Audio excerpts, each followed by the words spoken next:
পবিত্র মাহে রমজানে যুদ্ধবিরতি ভঙ্গ করে অবরুদ্ধ গাজা উপত্যকায় এভাবেই ভয়াবহ হামলা শুরু করেছে ইসরায়েলি বাহিনী। মঙ্গলবার রাতভর থেমে থেমে শোনা যায় শক্তিশালী বোমার বিস্ফোরণ। ঘনবসতি গাজা সিটি, বেত লাহিয়া, খান ইউনিস, রাফাসহ আরও অনেক জায়গায় বহু ফিলিস্তিনির প্রাণহানির খবর পাওয়া গেছে। বিশেষ করে খান ইউনিসের আশ্রয় শিবিরে বোমা হামলায় ঘুমের মধ্যেই নিহত হন অনেকেই। চারদিকে ছড়িয়ে পড়েছে আতঙ্ক। আহত ও স্বজনদের আর্তনাদে ভারী হয়ে উঠেছে খান ইউনিসের হাসপাতাল। ইসরায়েলের হামলায় একই পরিবারের সবাই শহীদ হয়েছেন। আমাদের বাড়ির পাশেই ওই পরিবারের বাড়িটি ছিল। আশপাশের অনেক বাড়ির ধ্বংসস্তূপে উদ্ধার তৎপরতা চলছে। দক্ষিণ গাজায় ট্যাঙ্ক থেকে শেল ছুড়ে আইডিএফ।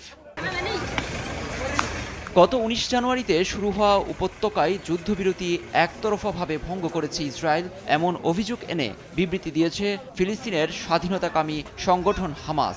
অন্যদিকে ইসরায়েলি প্রধানমন্ত্রী নেতানিয়াহুর কার্যালয় জানায়, যুক্তরাষ্ট্রের প্রস্তাবিত প্রথম দফার যুদ্ধবিরতির সময় বাড়ানোর বিষয়টি হামাস প্রত্যাখ্যান করায় আবারও সর্বশক্তি দিয়ে সামরিক অভিযানে নেমেছে তারা। চুক্তির দ্বিতীয় দফা নিয়ে কাতারের দোহায় বিবদমান পক্ষগুলোর আলোচনার মাঝেই এ ঘটনা ঘটল। এদিকে মার্কিন প্রেসিডেন্ট ট্রাম্পের সঙ্গে আলোচনা করেই উপত্যকায় তেল আবিব হামলা চালিয়েছে বলে দাবি করেছে হোয়াইট হাউস। লুৎফর কবির, নিউজ ডেস্ক, দেশ টিভি।